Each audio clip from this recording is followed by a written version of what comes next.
on le prend toujours avec un angle très, très business et macro. C'est-à-dire que selon ce que Datama appelle l'équation de marché, qui est l'arbre de KPI que tu vas regarder, tu peux regarder des trucs plus ou moins macro, mais on essaye de sizer le truc, enfin de sizer l'impact sur un KPI qui est ton KPI principal. Typiquement, les ventes sur ton site. Pardon, je suis un peu enrhumé.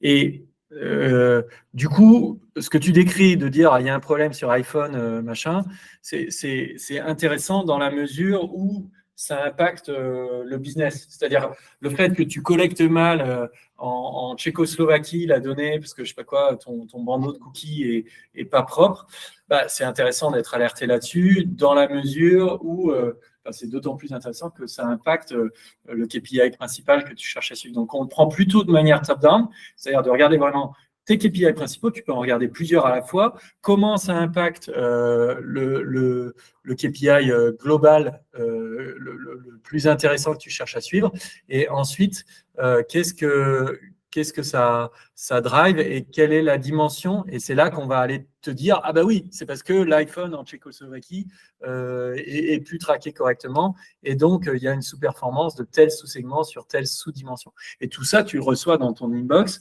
bullet point inclus, sur le récap de ce qui est en train de se passer, mais avec un angle